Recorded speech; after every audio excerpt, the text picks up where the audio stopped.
அனைவருக்கும் வணக்கம். இன்னைக்கு நம்ம தெலுங்குல புதுசா ரிலீஸ் ஆயிருக்கக்கூடிய டாக்டர் ஆஃப் பிரசாத் ராவ் கனப்படலேது அப்படின்ற ஒரு சூப்பரான இன்வெஸ்டிகேஷன் சீரிஸ் தான் இந்த வீடியோல பார்க்க போறோம். சோ வீடியோக்குள்ள போறதுக்கு முன்னாடி வழக்கமா ஒன்லைன் சொல்றது வழக்கம் இல்லையா? இந்த படத்தோட ஒன்லைன்ல இந்த படத்தோட டைட்டில் நாம புரிஞ்சுக்கலாம். அதாவது டாக்டர் ஆஃப் பிரசாத் ராவ் கனப்படலேது அப்படின்றதுக்கான அர்த்தம் என்ன அப்படின்னா, பிரசாத் ராவோட பொண்ணு காணாம போயிட்டாங்க அப்படின்றதா. சோ படத்தோட மெயின் பிளாட்டே இதுவா இருந்தாலும் இதுல எக்கச்சக்கமான ட்விஸ்டுகளை நமக்கு வாரி தெளிச்சிருப்பாங்க. அந்த ட்விஸ்ட் எல்லாத்தையும் கொஞ்சம் கூட எதிர்பார்க்க முடியாத அளவுக்கு தான் இந்த கதையானது நகர்ந்துகிட்டே இருக்கும். சோ கண்டிப்பா இந்த சீரிஸ் உங்களுக்கு பிடிக்கும் அப்படின்ற நம்பிக்கையில இந்த வீடியோக்குள்ள உங்களுக்கு கொண்டு போறேன். இந்த சீரிஸோட ஸ்டார்டிங் சீன்ல நிறைய குழந்தைகள் வயல்வெளிக்கு நடுவில் விளையாடிக்கிட்டே இருக்க மாதிரியும் அப்பன்னு பார்த்து ஒரு பொண்ணு வேகமா ஓடி வந்து என்னையும் விளையாட்டுக்கு சேர்த்துக்க முடியுமா, நான் வீட்டுக்கு தெரியாம வர்றதுக்கு ரொம்ப லேட் ஆயிடுச்சு பாரு, எப்படி மூச்செல்லாம் அழிச்சுக்கிட்டு இருக்குன்னு அவங்க பேசிக்கிட்டே இருக்கும்போது இதை கேட்கறவங்க இதெல்லாம் பெருசா எடுத்துக்கிற மாதிரி தெரியல. நீ எவ்வளவு வேணா ட்ரை பண்ணு, உன்னை நாங்க விளையாட்டுக்கு சேர்த்துக்க மாட்டோம். நீ லேட்டா வந்தா உன்னை நாங்க சேர்த்துக்கணுமா? அது மட்டும் இல்லாம நீ விளையாட ஆரம்பிச்ச அப்படின்னா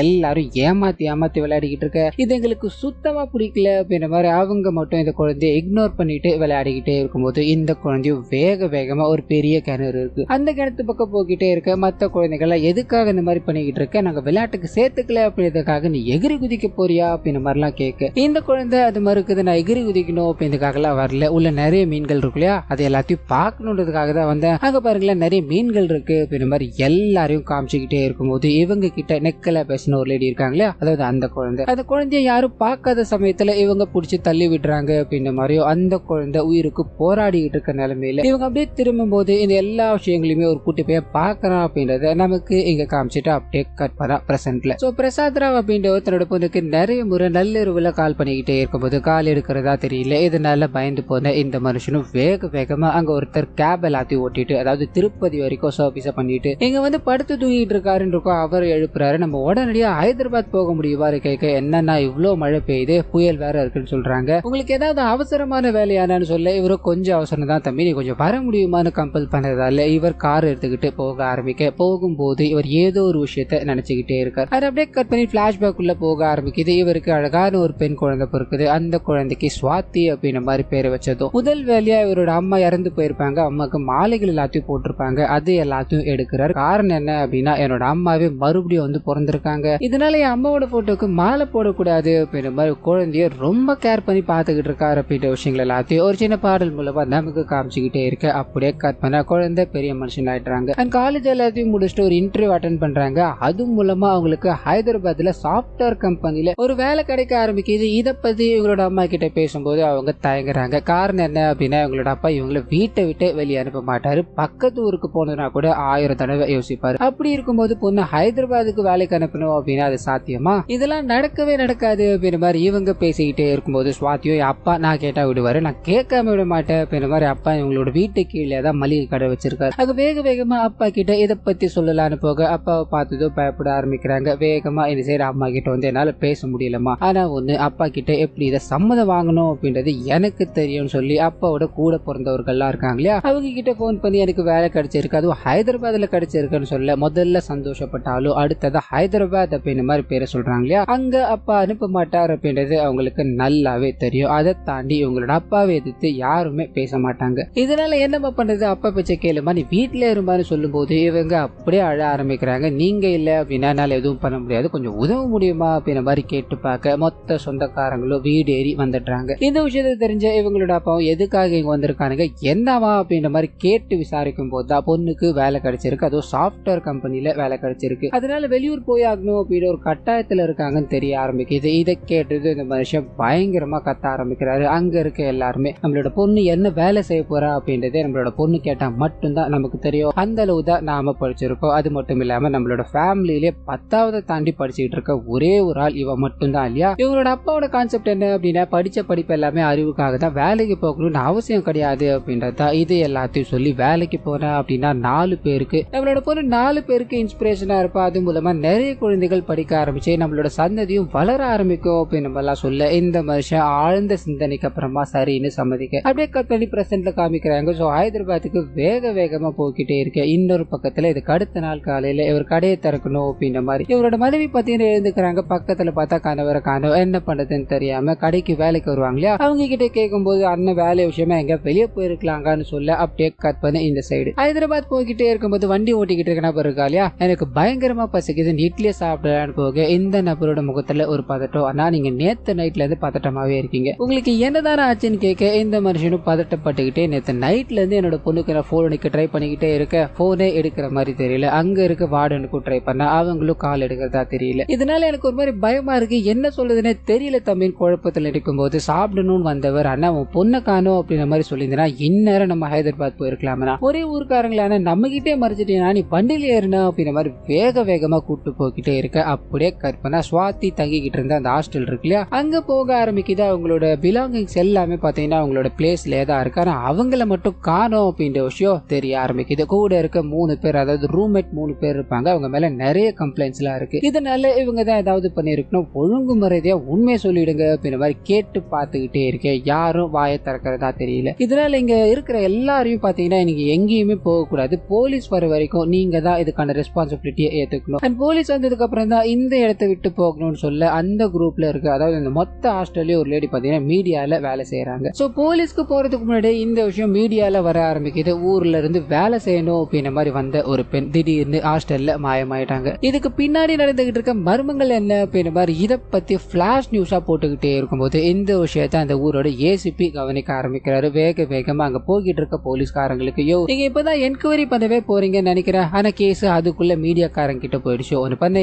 இந்த கேஸை கரெக்டா ஹேண்டில் பண்ணணும் அப்படின்னா புதுசா இப்ப ரீசென்ட் டைம்ல ஒரு கேஸை முடிச்சு கொடுத்தாங்க இல்லையா, ரெபேக்கா அப்படின்றவங்க, அவங்கள இந்த கேஸுக்குள்ள கொண்டு வாங்க யாருன்னு சொல்ல அப்படியே கற்பனா அவங்கள காமிக்க ஆரம்பிக்கிறாங்க. வேக வேகமா இந்த கேஸுக்குள்ள வந்து அந்த காணாம போன பொண்ணை பத்தி தேட ஆரம்பிக்கிறாங்க. அவங்களோட ரூமுக்கு போய் திங்ஸ் எல்லாத்தையும் செக் பண்ணிக்கிட்டே இருக்கும்போது அப்பதான் வார்டன் மூலமா ஒரு பயங்கரமான விஷயம் தெரிய ஆரம்பிக்குது. அது என்ன அப்படின்னா, அந்த பொண்ணு நேத்து இந்த இடத்துக்கு வந்திருக்காங்க, ஆனா அவங்களோட ரூமுக்குள்ள நுழைஞ்சிருக்காங்க அப்படின்ற வரைக்கும் பதிவாயிருக்கு. ஆனா அதுக்கப்புறம் அவங்க ரூமை விட்டே வெளியே வர கிடையாது, லிட்டரலி அந்த ரூமுக்குள்ள தான் அவங்க கடைசியா போனாங்கன்னு இருக்கும். அதுக்கப்புறம் அவங்க காணாம போயிட்டாங்க. இது ஒரு பயங்கரமான ஸ்டேஞ்சா இருக்கு, என்ன படுதுன்னு புரியாம அது எப்படி ரூமுக்குள்ள போனவங்க காணாம போயிருப்பாங்க. இங்க இருக்க எல்லா இடத்தையும் தேடுங்கன்னு சொல்ல எல்லா பெட்ரூம்லயும் சரி அண்ட் ஷெல்ஃப் முத கொண்டு டேங்க் வரைக்கும் எல்லாத்துலயும் பக்காவா தேடி பாக்குறாங்க. எங்கேயுமே அவங்க காணோம் அப்படின்ற விஷயம் தெரிய ஆரம்பிக்குது. குழம்பி போறாங்க, இது எப்படி சாத்தியம் அப்படின்ற ஒரு சிந்தனையில இருக்கும்போது அந்த சமயத்துல தான் கரெக்டா அந்த சுவாதியோட அப்பா அங்க என்டர் ஆகுறாரு அப்படின்ற மாதிரியோ அந்த மனுஷன் வந்து பார்க்கும்போது எக்கச்சக்கமான கிரௌடு அந்த ஹாஸ்டல் முன்னாடி. ஒன்னும் புரியாம என்னோட பொண்ணை நான் பார்க்கணும், என் பொண்ணு உள்ளதான் இருக்கா அப்படின்ற மாதிரி கேட்டுக்கிட்டே இருக்கும்போது போலீஸ்காரங்க இதை கவனிக்கிறாங்க. அவர் தான் காணாம போன அந்த பொண்ணோட அப்பா அப்படின்றத புரிஞ்சுக்கிட்டு அவரை உட்கார வச்சு நடந்த விஷயங்கள் எல்லாத்தையும் சொல்ல ஆரம்பிக்கிறாங்க. பொண்ணு காணாம போயிட்டாங்க அப்படின்ற விஷயத்த சொல்ல அவரோட மனநிலைமை அப்படின்னு நொறுங்க ஆரம்பிக்குது. ரொம்ப சோகத்துல இருக்கும்போது அந்த பிளாஷ்பேக் உள்ள கொண்டு போக ஆரம்பிக்கிறாங்க. அந்த சின்ன பொண்ணு இருக்காங்க இல்லையா, அவங்க அப்பா அம்மாவோட பணத்தை எண்ணிக்கிட்டே இருக்கும்போது அப்பதான் அப்பா அம்மா இந்த சீட்டை எல்லாத்தையும் நடத்திக்கிட்டு இருக்காங்க அப்படின்றதும், அது ஒரு நபர் தன்னோட மனைவிக்கு உடம்புக்கு முடியல ஆபரேஷனுக்காக பணம் கேட்டுக்கிட்டு இருக்காரு அப்படின்ற விஷயமும் தெரிய ஆரம்பிக்குது. சோ இது எல்லாத்தையும் இந்த குழந்தை யோசிச்சுக்கிட்டே இருக்கும்போது அந்த சமயத்துலதான் இந்த பணம் கேட்ட நபரோட பையன் இருக்கா இல்லையா, அந்த பையன் தான் இவங்க ஒருத்தவங்களை கிணத்துக்குள்ள புடிச்சு தள்ளி விட்டாங்க அப்படின்ற விஷயத்த ஊருக்குள்ள சொல்லிட்டு இருப்பான். இதனால பயங்கர பிரச்சனையாய்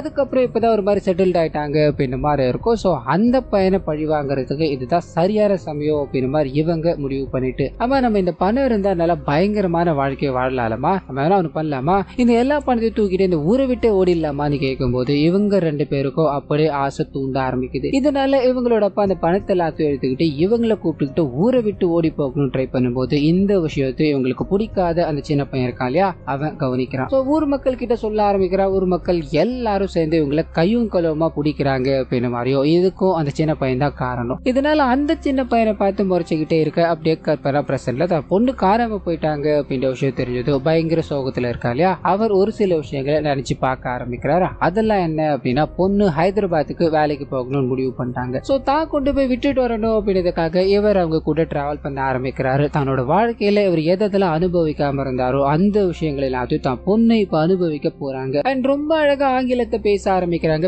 பெரிய பெரிய பில்டிங்ல எல்லாம் வேலை செய்ய போறாங்க அப்படின்ற விஷயம் இவருக்கு ரொம்ப சந்தோஷத்தை கொடுத்துக்கிட்டே இருக்கும்போது அதே சமயத்துல இவங்க HR சந்திக்கிறாங்க. ஃபார்மாலிட்டிஸ் எல்லாத்தையும் முடிச்சுட்டு அண்ட் பக்கத்துல ஏதாவது பிஜி இருக்கா அப்படின்றத தேட ஆரம்பிக்கிறாங்க.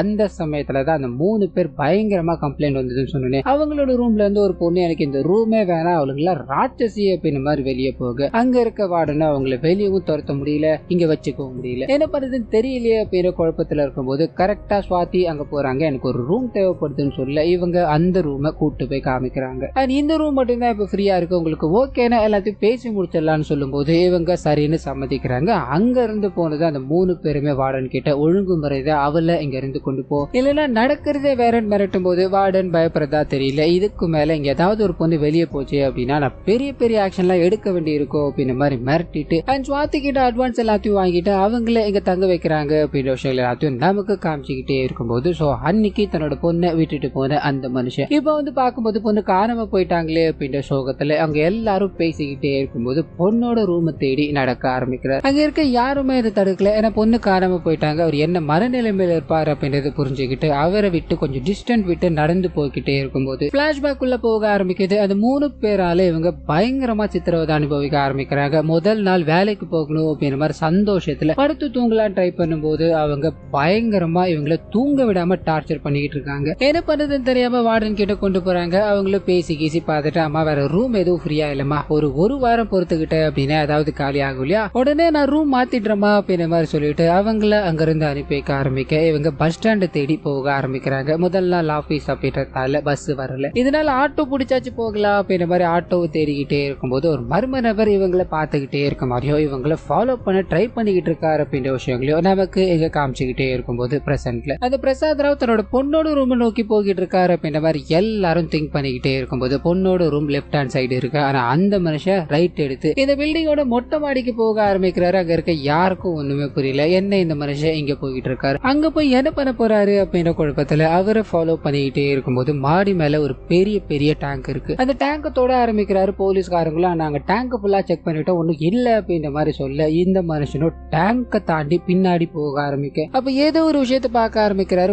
பொத்தன கீழே விழுந்து போக எல்லாரும் ஓடி வந்து அவருக்கு என்ன ஆச்சு அப்படின்ற மாதிரி பார்த்துக்கிட்டே இருக்க ரெபேக்கா இருக்காங்க இல்லையா, அந்த மனுஷன் பார்த்தது என்னவா இருக்கோ அப்படின்ற மாதிரி டேங்குக்கு பின்னாடி போகும்போது இறந்து போன நிலையில கிடக்கிற அவரோட பொண்ணு பேச வார்த்தைகளே இல்லாம நின்றுகிட்டு இருக்காங்க. அப்படியே கற்பனா பிளாஷ்பேக் உள்ள போக ஆரம்பிக்குது. சின்ன பொண்ணா காமிச்சாங்க இல்லையா, அவங்க வளர்ந்துல பெரிய ஆள் ஆயிட்டாங்க, அப்பா இறந்து போயிட்டாருன்னு இருக்கும். சோ மொத்தமா தன்னோட பேக் எல்லாத்தையும் எடுத்துக்கிட்டு கிளம்புறாங்க. ஹைதராபாத்துக்கு போய் ஹாஸ்டல்ல தங்கி ஏதாவது வேலை தேடிக்கணும்னு இருக்கேன், உன்னை வந்து நான் அப்புறமா கூட்டு போறேன் அப்படின்ற மாதிரி அங்க இருந்து போக ஆரம்பிக்க இவங்களோட அம்மாக்கு சந்தேகம், அப்பா இறந்து போய் இத்தனை வருஷம் கழிச்சு திடீர்னு என்ன இவ இப்போ வேலை செய்யறேன்னு போறா, ஒன்னும் புரியலையே அப்படின்ற மாதிரி வீட்டுக்குள்ள போக பணம் நகை அப்படின்ற ஒண்ணுமே இல்ல. சோ எல்லாத்தையும் தூக்கிட்டு அவங்க வீட்டை விட்டு கிளம்பிட்டாங்க அப்படின்ற விஷயத்த நமக்கு இங்க காமிச்சிட்டு அப்படியே பிரசன்ட்ல சோ போலீஸ்காரங்க இவ்வளவு இடங்களை தேடினாங்க, ஆனா எங்கேயுமே கிடைக்காத அந்த பொண்ணு கரெக்டா இவரோட கண்களுக்கு மட்டும் எப்படி கிடைச்சாங்க, அது மட்டும் இல்லாம அந்த பொண்ணு அங்கதான் இருக்காங்க அப்படின்றது அந்த மனுஷன் எப்படி கரெக்டா கண்டுபிடிச்சு போனார் அப்படின்ற விஷயங்கள் இவங்களோட மைண்டுக்குள்ள ஓடிக்கிட்டே இருக்கு. மயக்க நிலையில கிடக்கிற அந்த மனுஷனும் ஹாஸ்பிட்டல் தூக்கிட்டு போறாங்க. ஒரு 2-3 மணி நேரம் ரெக்கவர் ஆகிறதுக்கு ஆகும் அப்படின்ற மாதிரி டைம் கொடுக்க இவங்களோட சீனியர் ஆபீசர் இந்த கேஸ பத்தி டீடைல்ஸ் எல்லாத்தையும் தெரிஞ்சுக்க ஆரம்பிக்கிறாரு. இது ஒரு மிஸ்ஸிங் கேஸா இருந்தது, இப்ப மர்டர் இன்வெஸ்டிகேஷனா மாறிடுச்சு, எது எப்படியா இருந்தாலும்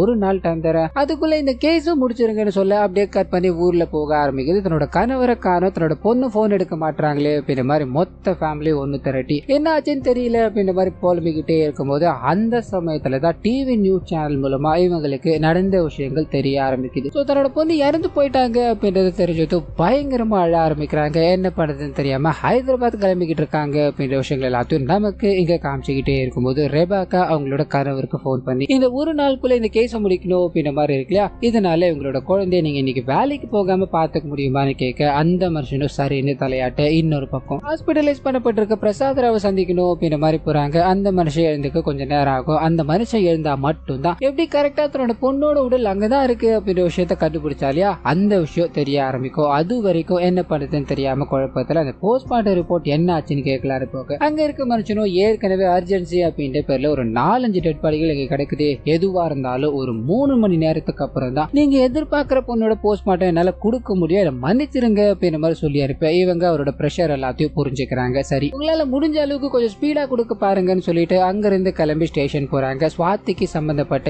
எல்லாருமே, அதாவது ஹாஸ்டல்ல இருக்கவங்க, ஹாஸ்டல் வார்டன், செக்யூரிட்டி அப்படின்ற எல்லாரும் அண்ட் ஆபீஸ்ல வேலை செய்யறவங்க, அவங்களோட கொலீக் அப்படின்ற மாதிரி எல்லாரையும் வர வச்சு இன்வெஸ்டிகேஷன் பண்ணணும் அப்படின்றதுக்காக அவங்க எல்லாரையும் காத்து இருக்க சொல்றாங்க. அதுல ஒரே ஒரு நபர் மட்டும் கால் மேல கால் போட்டு உட்காந்துக்கிட்டே இருக்கும்போது இந்த விஷயத்த ரெபேக்கா கவனிக்கிறாங்க. அந்த நபர் யாரா இருக்கோ அப்படின்ற மாதிரி கூப்பிட்டு விசாரிக்கும் போது அந்த பொண்ணு, அதாவது சுவாதியோட டீம் லீடர் இவர் அப்படின்றது தெரிய ஆரம்பிக்குது. சோ சுவாதியை பத்தி உங்களுக்கு என்னெல்லாம் தெரியும்னு கேட்கும் போது அந்த மனுஷன் ஒரு பிளாஷ்பேக் உள்ள போக ஆரம்பிக்கிறார். சோ முதல் நாளே பாத்தீங்கன்னா சுவாதி லேட்டா தான் வராங்க. இருந்தாலும் இந்த மனுஷன் இது பெருசா எடுத்துக்கல, சிரிச்சுக்கிட்டு தன்னோட டீம்மேட் இவங்க தான் அப்படின்ற மாதிரி அறிமுகப்படுத்திட்டு உங்களுக்கு வேலைகள் எல்லாமே நான் மெயில் வழியா அமைச்சிருக்கேன், அதை பார்த்துட்டு நீங்க ஒர்க்கை ஸ்டார்ட் பண்ணலான்னு சொல்ல அவங்க 2 நாள்ல அவங்களோட டெவலப்பிங் ஒர்க்கை ஸ்டார்ட் பண்ண ஆரம்பிச்சிட்டாங்க. அண்ட் இதை பார்த்து அங்க இருக்க எல்லாருமே இம்ப்ரெஸ் ஆக ஆரம்பிக்கிறாங்க. ஒரு 10-15 நாளுக்குள்ள எல்லாருக்கிட்டையும் அவங்க பயங்கரமா மிங்கிள் ஆகி அண்ட் எல்லாருக்கிட்டையுமே ரொம்ப சகஜமா பேசிக்கிட்டு இருந்தாங்க அப்படின்ற மாதிரி இருக்கும். அப்படி இருக்கும்போது இந்த பொண்ணு இறந்து போனா அன்னைக்கு இருக்கு இல்லையா, அன்னைக்கு காலையில அவங்க ஆபீஸ்க்கு வந்தாங்க. ஆனா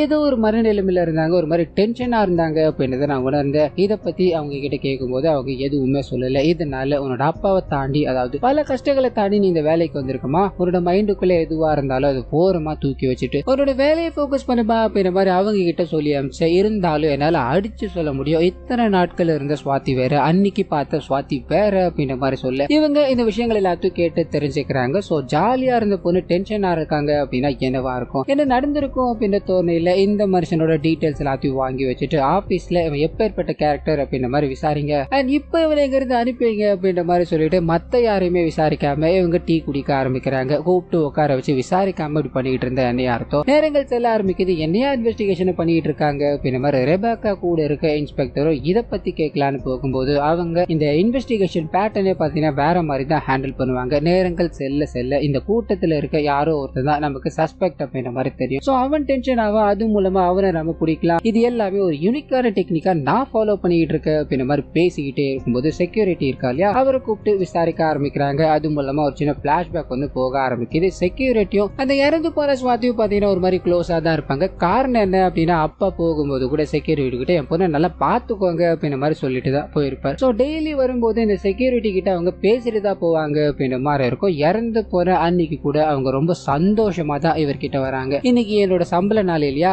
என் சம்பளத்தை வாங்கிட்டு போய் அப்பா கைகள்ல கொடுக்க போறேன். அப்போ அவர் படுற சந்தோஷம் இருக்கு இல்லையா, அந்த சந்தோஷத்தை பார்த்து நான் சந்தோஷப்பட்டுப்பேன். என்னோட அப்பாவுக்கு நான் கொடுக்குற பெருமையான விஷயமா இதை பாக்குற அப்படின்ற மாதிரி சிரிச்சுக்கிட்டு இந்த செக்யூரிட்டிக்கு ஒன்னும் கவலைப்படாதீங்க, உங்களுக்கும் உங்களோட மனைவிக்கும் இன்னைக்கு என்னோட ட்ரீட் தான் அப்படின்ற மாதிரி சிரிச்சுக்கிட்டே போறவங்க கரெக்டா ஒரு 40-45 நிமிஷம் கழிச்சு பயங்கர சோகமா அங்க வர ஆரம்பிக்கிறாங்க. இந்த செக்யூரிட்டி அவங்க கிட்ட பேசணும் அப்படின்ற மாதிரி ட்ரை பண்ணிக்கிட்டே இருக்காரு. நிறைய முறை கூப்பிட்டுக்கிட்டே இருக்க அவங்களோட காதுகள்ல இது விழவே இல்லை. அப்படியே மௌனமா நடந்து போய்கிட்டே இருக்காங்க. சோ அன்னைக்கு இதுதான் நடந்தது அப்படின்ற மாதிரி சொல்ல இவங்களுக்கு யோசனையா இருக்கு. ஆபீஸ் கிளம்பும் போது ரொம்ப சந்தோஷமா தான் போயிருக்காங்க. கொஞ்ச நேரத்துல ரொம்ப சோகமா வந்திருக்காங்க. ஆபீஸ்க்கு இங்க இருந்து எவ்வளவு நேரம் ஆகும் அப்படின்ற மாதிரி கால்குலேட் பண்ண இவங்களோட ஹாஸ்டல்ல இருந்து கரெக்டா ஒரு 20 நிமிஷம் ஆகும் அப்படின்ற மாதிரி இருக்கும். ஆனா ஒரு 40-45 நிமிஷம் கழிச்சுதான் அவங்க ரிட்டர்ன் வந்தாங்க அப்படின்ற மாதிரி இருக்கும். சோ இடைப்பட்ட ஒரு 20-25 நிமிஷம் இருக்கு இல்லையா, அதுல அவங்க எங்கேயோ போயிருக்காங்க. நடந்த இந்த எல்லா விஷயங்களுக்கும் அந்த நிமிடங்கள் தான் காரணமோ, அந்த நிமிஷத்துல அவங்க என்னதான் பண்ணிருப்பாங்க அப்படின்ற மாதிரி ஒரு மர்மமான கேள்விகளை இவங்க தேடிக்கிட்டு இருக்காங்க அப்படின்றத நமக்கு காமிச்சிட்டு கட் பண்ணா. இப்ப அப்படியே போலீஸ் ஸ்டேஷன் உள்ள போக ஆரம்பிக்குது. இறந்து போன பொண்ணோட உடைமைகள்லாம் இருக்கு இல்லையா, அதையெல்லாம் போலீஸ்காரங்க எடுத்து வச்சுக்கிட்டே இருக்கும்போது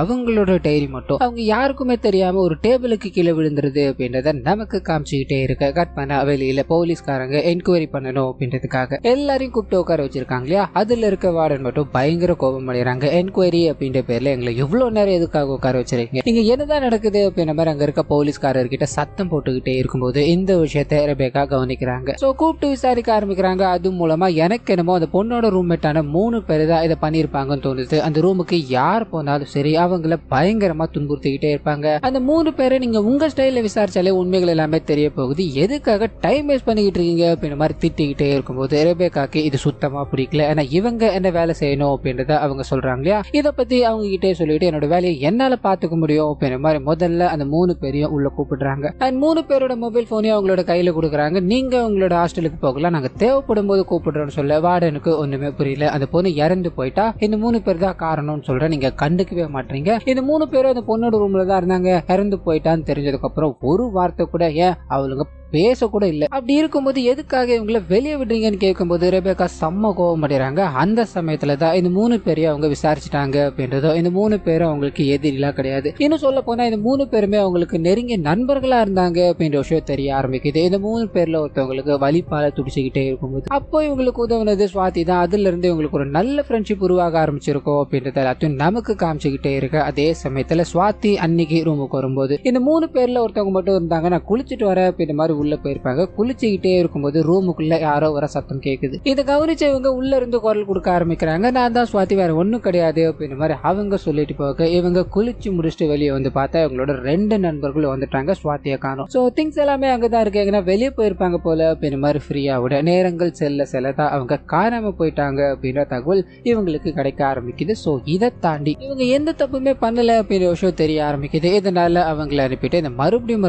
சிசிடிவி கேமராவை செக் பண்ணிக்கிட்டே இருக்காங்க. காரிடார் முத கொண்டு அங்க இருக்க எல்லா ஆங்கிள்ஸும் பார்த்துக்கிட்டே இருக்கும்போது அந்த சமயத்துலதான் இந்த போலீஸ்காரங்க எல்லாமே ஒரு விஷுவலை விட்டுருப்பாங்க. அது என்ன அப்படின்னா ஒரே ஒரு கேமரா மட்டும் அவங்களோட துணி மட்டும் பதிவாயிருக்கும். இதை பார்த்துட்டு அந்த பொண்ணு இல்ல போல அப்படின்ற மாதிரி ஈஸியா கடந்து போயிருக்காங்க. இப்போ இவங்க இதை கண்டுபிடிக்கிறாங்க. சோ அவங்க வெளியே போனதுக்கான ஆதாரம் இது மூலமா கிடைச்சிருக்கு. சோ இதை வச்சு ஏதாவது பண்ண முடியுமான்னு தேடிக்கிட்டே இருக்க சுவாதியோட ஃபேமிலி இருக்காங்க இல்லையா, அவங்க எல்லாருமே வந்து சுவாதியை பாக்குறாங்க. கண்ணீர் மல்க அவங்களோட பிணத்தை கட்டி பிடிச்சி அழுதுகிட்டே இருக்கும்போது அந்த போஸ்ட்மார்ட்டம் வேலைகள் எல்லாம் நடக்க ஆரம்பிக்குது அப்படின்றத நமக்கு காமிச்சிட்டு அப்படியே கட் பண்ணி அந்த இறந்து போன பொண்ணோட கால் ஹிஸ்டரி எல்லாத்தையும் எடுத்திருப்பாங்க. அதுல ஆனந்த் அப்படின்ற ஒரு நபருக்கு நிறைய முறை கால் பண்ணிருக்காங்க அப்படின்றது தெரிய ஆரம்பிக்குது. அந்த நபர் ஏன் இவ்வளவு நேரத்துல இந்த சீன்ல இன்வால்வ் ஆகல, அவங்க இறந்து போறாங்கன்னு தெரிஞ்சதுக்கு அப்புறம் கூட அவர் இந்த இடத்துல இல்ல அப்படின்னா ஒரு மாதிரி சந்தேகமா இருக்கு. நம்ம அவரை விசாரிச்சாகணும் அப்படின்ற மாதிரி அவரை தேடி போகும்போது அந்த மனுஷன் வீட்டுக்கு வந்து 2 நாள் ஆகுது அப்படின்றது தெரிய ஆரம்பிக்குது. மொபைல் போன் சுவிட்ச் ஆஃப்ல இருக்கு. இதனால அவரோட மொபைல் போனை வச்சு ட்ராக் பண்ண ஆரம்பிக்கிறாங்க. இன்னொரு பக்கம் போஸ்ட்மார்ட்டம் எல்லாமே முடிஞ்சு ரிப்போர்ட்டை ரெபேக்கா கையில கொடுக்கும்போது அவங்க அதை பார்த்ததும் பயங்கர ஷாக் ஆகுறாங்க. அதுல எழுதப்பட்டிருக்க விஷயங்கள் என்ன ஏது அப்படின்றது நமக்கு ரிவீல் பண்ணாம இப்படி நடந்திருக்க வாய்ப்பு இருக்கா, இப்படி நடக்க சாத்தியமே இல்லையே அப்படின்ற மாதிரி பல ஆச்சரியமான கேள்விகளை அந்த டாக்டர் கிட்ட கேட்டுக்கிட்டே இருக்கும்போது இது நடந்திருக்கு, அதுதான் உண்மை. இந்த கேஸை மட்டும் நீங்க இந்த ரிப்போர்ட் எடுத்துட்டு போய் சப்மிட் பண்ணீங்க அப்படின்னா இன்னைக்கே முடிய வாய்ப்பு இருக்கு, எதுக்காக யோசிச்சுக்கிட்டு இருக்கேன்னு கேட்கும்போது இவங்களுக்கு ஒரு மாதிரி சந்தேகமா இருக்கு. எனக்கு ஒரு 2 மணி நேரம் மட்டும் இந்த ரிப்போர்ட்டை யாருக்குன்னு கொடுக்காம ஹோல்ட் பண்ண முடியுமா,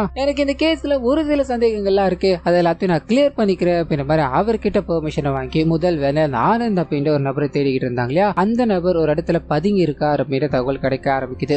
வேகமா அங்க போய் அவரை அடிச்சு புடிச்சு விசாரிக்க ஆரம்பிக்கிறாங்க. முதல்ல அந்த மனுஷன் நான் ஒத்துக்கிறேன் இதெல்லாத்தையும் பண்ணது நான் தான் அப்படின்ற மாதிரி சொன்னாலும் இவங்க கேட்க ஆரம்பிச்சதுக்கு அப்புறம் தான் தெரிய ஆரம்பிக்குது அந்த நபருக்கு இறந்து போன சுவாதி அப்படின்ற பொண்ணை பத்தி எதுவுமே தெரியாது. சோ அவர் நான் ஒத்துக்கிறேன் அப்படின்ற மாதிரி சொன்னார் இல்லையா, அதுக்கான காரணம் என்ன அப்படின்னா ஒரு பெட்டிங்ல எல்லாம் ஈடுபட்டு இருந்திருக்காரு. கடன் வாங்கி பெட்டிங் எல்லாத்தையும் பண்ணி ஓடி ஒளிஞ்சுக்கிட்டாப்ல. இதனாலதான் போலீஸ்காரங்க கண்டுபிடிக்க கூடாது அப்படின்றதுக்காக பதுங்கி இருந்தார். மற்றபடி இறந்து போற சுவாதிக்கும் இவருக்கும் எந்த சம்பந்தமும் இல்லை அப்படின்றது தெரிய ஆரம்பிக்குது. இருந்தாலும் மொபைல் நம்பர் இருக்குல்ல, அதை காட்டி கேட்கும் போது இந்த போன் என்னோட தங்கச்சி தான் யூஸ் பண்ணிக்கிட்டு இருக்கா, அவ தான் ரொம்ப நாளா வச்சுக்கிட்டு இருக்கா அப்படின்ற மாதிரி சொல்ல அவங்க கிட்ட விசாரிக்க ஆரம்பிக்கிறாங்க. அது மூலமா இறந்து போன சுவாதியோட காலேஜ் ஃப்ரெண்ட் இவங்க அப்படின்றது தெரிய ஆரம்பிக்குது. சோ அப்பாவை தாண்டி இவங்க வேலைக்கு போயிருக்காங்க. அங்க வேலை எப்படி இருக்க போது, இந்த ஹைதராபாத்ல என்ன பண்ணிட்டு இருக்காங்க அப்படின்ற ஒரு கியூரியாசிட்டி, அவளும் நானும் க்ளோஸ் ஃப்ரெண்டு, அதனாலதான் இத்தனை முறை நாங்க கால் பண்ணி பேசிருக்கோம், ஏன் என்னாச்சு ஏதாவது பிரச்சனையானு கேட்கும் போது அப்பதான் அவங்களுக்கு சுவாதி இறந்து போன விஷயமே தெரியாது அப்படின்றது புரியுது. சோ கிடைச்சலியோட வீணா போயிடுச்சு அப்படின்ற சிந்தனையில இருக்கும்போது அந்த சமயத்துல தான் சுவாதியோட அப்பா கண்ணை முழிக்கிறார் அப்படின்ற விஷயம் நமக்கு தெரிய ஆரம்பிக்குது. சோ டாக்டர்ஸ் எல்லாமே வந்து செக் பண்ணி பார்க்கும்போது அந்த மனுஷன் ரொம்ப கேஷுவலா பேச ஆரம்பிக்கிறாரு. அது மூலமா தான் இவரோட பொண்ணு இருக்காங்க இல்லையா, அவங்க இறந்து போன விஷயமே இவருக்கு தெரியாது அப்படின்றது நமக்கு தெரியப்படுத்துறாங்க. சோ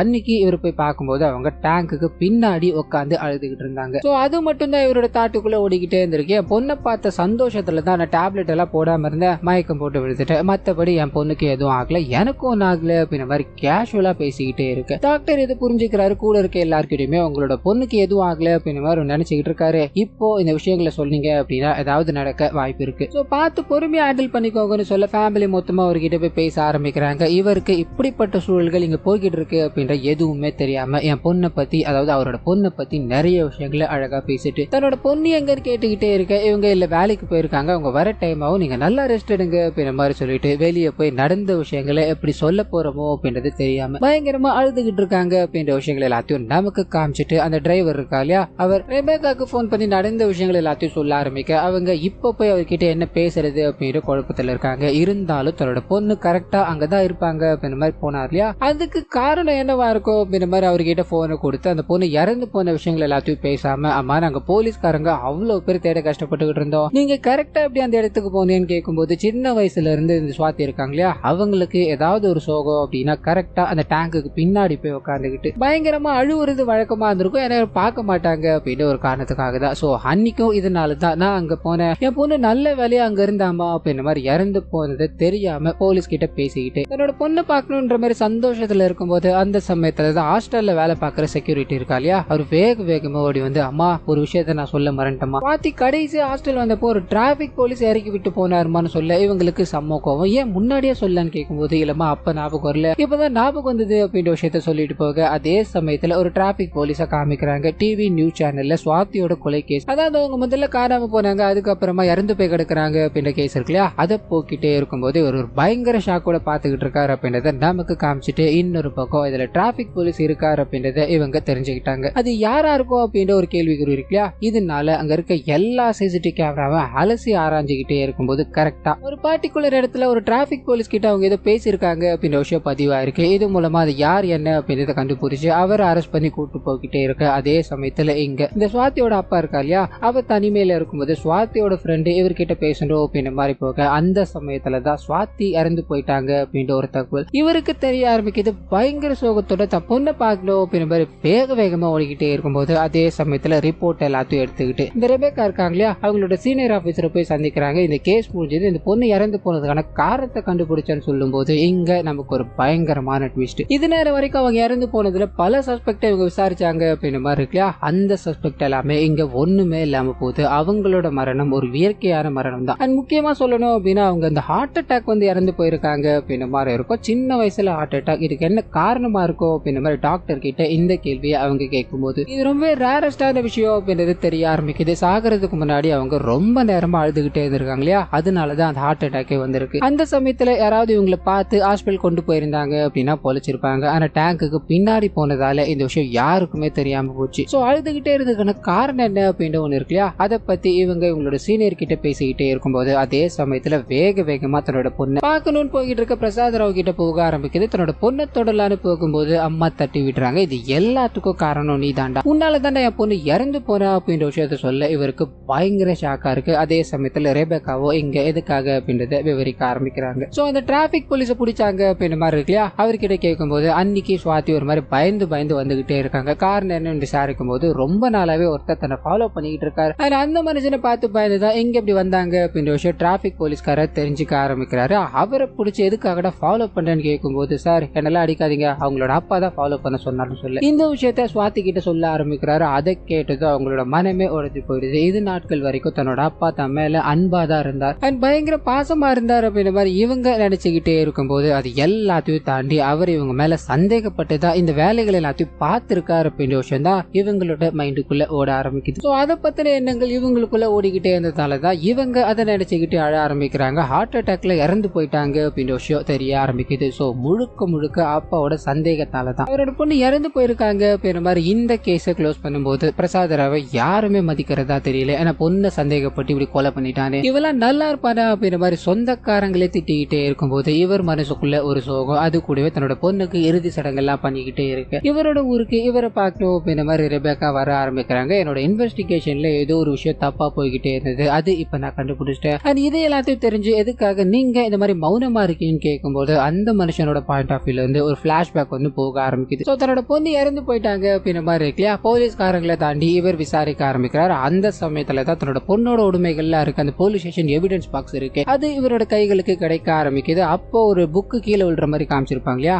அந்த புக்கை கரெக்டா ஒரு போலீஸ்காரங்க எடுத்து மறுபடியும் அதுலயே வச்சிருப்பாங்க. இதனாலதான் இந்த டைரி போலீஸ்காரங்களுக்கு கிடைக்காம இப்ப இவரோட கைகளுக்கு கிடைக்குது அப்படின்ற மாதிரியும் அதை பிரிச்சு படிச்சுக்கிட்டே இருக்கும்போது தான் இவரோட பொண்ணு இவர்கிட்ட நிறைய விஷயங்களை சொல்லணும்னு ஆசைப்பட்டிருக்காங்க. ஆனா இவங்க கொஞ்சம் கொஞ்சமா வளர வளர அப்பா தானே விட்டு டிஸ்டன்ஸ் மெயின்டைன் பண்ணிக்கிட்டு இருக்காரு அப்படின்ற விஷயத்தால அவங்க கஷ்டப்படுறாங்க அப்படின்ற மாதிரியும் அப்பா கிட்ட சின்ன வயசுல இருந்த மாதிரி இப்போ இருக்கணும் அப்படின்ற ஆசை அவங்களுக்குள்ள எக்கச்சக்கமா இருக்கு அப்படின்றத எல்லாத்தையும் டைரியில பார்த்து படிச்சுக்கிட்டே இருக்கும்போது இவருக்கு பயங்கர சோகமா இருக்கு. அது கூடவே ஒரு நபர் தன்னோட பொண்ணை ஃபாலோ பண்ணாரு, அதுவும் இவர் சொல்லிதான் ஃபாலோ பண்ணாருன்னு போலீஸ்காரங்க கிட்ட சொல்லியிருப்பா இல்லையா, அந்த விஷயத்த தேடி போக ஆரம்பிக்கிறாரு. அது மூலமா தான் இது ஒரு பொய். அதாவது இவரோட பொண்ணை இவர் ஃபாலோ பண்ணி சொல்லவே அனுப்ப கிடையாது, இந்த நபர் யாரோ ஒருத்தர் சொல்லிதான் இதை பண்ணிக்கிட்டு இருக்காரு. அது யாருன்னு கேட்கும்போது சாக்கட் அப்படின்ற ஒரு நபரோட பேர். சோ அந்த நபர் யார் அப்படின்றத தேடி அலைய ஆரம்பிக்கிறார். அதே சமயத்துல அந்த ஹாஸ்டல் வார்டன் இருக்காங்க இல்லையா, அவங்க முன்னாடி போய் உட்காந்து இதனோட பொண்ணோட டைரி, இந்த டைரியை படிக்க தான் நிறைய விஷயங்கள் என் பொண்ணை பத்தி எனக்கு தெரிய ஆரம்பிச்சிச்சு அப்படின்ற மாதிரி சொல்லி ஒரு 2-3 போட்டோவை காமிக்கிறாரு. அதாவது ஸ்டார்டிங்ல ஒரு சின்ன பிளாஷ்பேக் போயிட்டு இருந்தது இல்லையா, அந்த போட்டோஸ் எல்லாத்தையும் அதுல காமிக்க ஆரம்பிக்கிறாரு. அந்த சின்ன பொண்ணுக்கு எதிரியா இருந்த ஒரு பையன் இருப்பான் இல்லையா, அவனோட போட்டோவையும் காமிக்கிறாங்க. இவங்க இப்ப வளர்ந்திருந்தா எப்படி இருப்பாங்கன்னு தெரியுமா அப்படின்ற மாதிரி இவர் எழுந்து நின்று அந்த சின்ன பையனை நான் தான் அப்படின்ற மாதிரி சொல்லும் போது இதுக்கு பின்னாடி இருக்க விஷயங்கள் ரிவீல் ஆக ஆரம்பிக்குது. சோ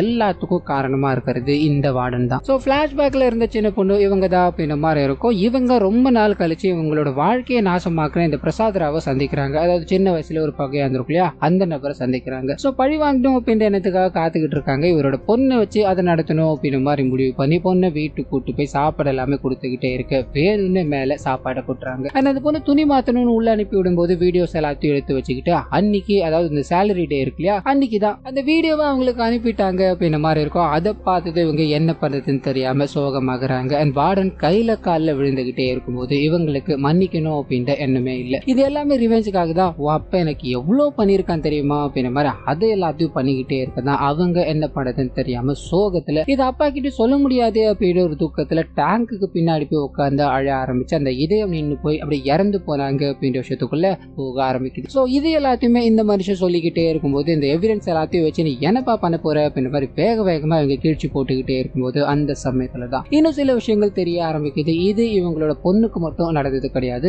நிறைய பெண்கள், அதாவது இந்த ஹாஸ்டல்ல இருக்க நிறைய பெண்கள் இவங்களால வீடியோ எடுத்து மிரட்டப்பட்டு பாதி பேர் இறந்து போயிருக்காங்க அப்படின்ற மாதிரி இருக்கும். இது எல்லாத்துக்கும் பின்னாடி மூல காரணமாகவும் இருக்கிறது இவங்களோட பையனான சாக்கெட் அப்படின்றவர் தான். ஸோ அவனை தான் பிரசாத் ராவ் லீடு பிடிச்சி அங்க போயிருப்பாரு. அந்த பையன் குற்ற உணர்ச்சியே இல்லாம இருக்கும்போது எத்தனை பெண்களோட வாழ்க்கையை சீரழிச்சிட்டு நீயும் அம்மாவும் சந்தோஷமா இருப்பீங்களாடா அப்படின்ற மாதிரி இவரோட கைகளாலே இனிமேல் எந்த பொண்ணு கஷ்டத்தை அனுபவிக்க கூடாது அப்படின்ற மாதிரி கொடூரமான முறையில சாகடிச்சுட்டு வந்துட்டு தான் இங்க இவங்க முன்னாடி உட்காந்து பேசிக்கிட்டு இருக்காரு அப்படின்றத அவங்க கிட்ட சொல்லும் போது பயங்கர கோபம் அடைகிறாங்க. தன்னோட பையனை கொலை பண்ணிட்டியாடா அப்படின்ற மாதிரி அழுதுகிட்டே இருக்கும் போது இதுக்கே அப்படின்றியே இங்க நடக்கிற விஷயங்கள்லாம் வெளியில அங்க இருக்கிற பெண்களுக்கு தெரிய ஆரம்பிச்சது அப்படின்னா யோசிச்சுப்பார். உன் கதையை முடிஞ்சது அப்படின்ற மாதிரி அங்கிருந்து வெளியே போய்கிட்டே இருக்கும்போது இவங்க பயப்பட ஆரம்பிக்கிறாங்க. என்ன பண்ணதுன்னு தெரியாம அந்த இடத்துல தற்கொலை பண்ணிட்டு இறந்து போறாங்க. அப்படியே கட் பண்ணா பிரசன்ட்ல. சோ இந்த விஷயங்கள் எல்லாத்தையும் பண்ணிட்டு தான் இவர் இங்க இருக்காரு அப்படின்றத நமக்கு ரிவீல் பண்ணிட்டு அது கூடவே இப்ப எல்லாத்துக்கும் பின்னாடியும் நீங்க இல்ல அப்படின்றது தெரிஞ்சிருச்சு. ஆனா சொந்தக்காரங்க எல்லாமே நீதான் காரணம் அப்படின்ற மாதிரி சொல்லிட்டு இருக்காங்களே, அந்த விஷயத்த உண்மையில சொல்லிடலாமே அப்படின்ற மாதிரி கேட்கும் போது இல்லம்மா நானும் தான் தப்பு பண்ணிருக்கேன், என் பொண்ணு என்கிட்ட மனசு விட்டு பேச வரணும் அப்படின்ற மாதிரி பல முறை ட்ரை பண்ணிக்கிட்டே இருந்தா ஆனா அதுக்கான இடத்த நான் கொடுக்கலாமா, வேலை கிடைச்சிருச்சு அப்படின்ற மாதிரி அப்பா கிட்ட தான் முதல்ல சொல்ல வந்திருக்கா. ஆனா நான் அதை கேட்கவே இல்லை. அதனாலதான் நம்ம அவ சொந்தக்காரங்க வழியா போய் என்கிட்ட வந்தா இதுல இருந்தே தெரியுது இல்லையா, அவளுக்கு நான் ஒரு கம்ஃபர்ட் ஜோனை கொடுக்கல. அதனால மட்டும்தான் இந்த விஷயங்கள்லாம் நடந்திருக்கு. நான் என் பொண்ணை நம்பாம இருந்தேன் அப்படின்னா நான் வேலைக்கு அமைச்சிருப்பேனாமா, இது எல்லாத்தையும் பண்ணிருப்பேனாமா, எப்படிமா என் பொண்ணை நானே கொலை பண்ணுவேன் அப்படின்ற மாதிரி அவர் சொல்லி போய்கிட்டே இருக்கும்போது இவங்களுக்கு இதெல்லாமே அப்படியே ஓட ஆரம்பிக்குது. ரெபேக்கா தன்னோட பொண்ணுக்கு போன் அடிக்கிறாங்க. ட்ரக்கிங்க்கு அவங்கள அனுமதிக்க மாட்டேன் அப்படின்ற மாதிரி முன்னாடி சொல்லியிருப்பாங்க. இந்த வாட்டி அனுமதிச்சுட்டு இவங்களோட கணவர் கிட்ட நாம பெண் குழந்தைய வளர்க்குறோம் அப்படின்ற பேர்ல பயந்து வளர்த்துக்கிட்டு இருக்கோம், இதனால பெண் குழந்தைகள் நம்மளை விட்டு தூரமா பிரிய ஆரம்பிக்கிறாங்க. பயத்துக்கு பதிலாக அவங்களுக்கு தைரியத்தை கொடுக்க ஆரம்பிக்கணும், அவங்க எல்லா விஷயத்தையுமே நம்ம கிட்ட ஷேர் பண்ணணும் அப்படின்ற மாதிரி இவங்க தன்னோட கணவர் கிட்ட பேசிக்கிட்டே இருக்காங்க. அதே சமயத்துல இறந்து போன தன்னோட பொண்ணோட போட்டோ வச்சுக்கிட்டு அந்த மனுஷன் நடந்து போய்கிட்டே இருக்கும்போது இந்த சீரீஸை இதோட முடிக்கிறாங்க. சோ கண்டிப்பா இந்த சீரீஸ்ல வந்து எக்கச்சக்கமான ட்விஸ்டோ உங்களுக்கு பிடிச்சிருக்கும்னு நினைக்கிறேன். இந்த வீடியோல ஏதாவது நிறைய குறைகள் இருந்தது அப்படின்னா அதை மறந்துடாம கமெண்ட்ஸ்ல பதிவிட்டுருங்க.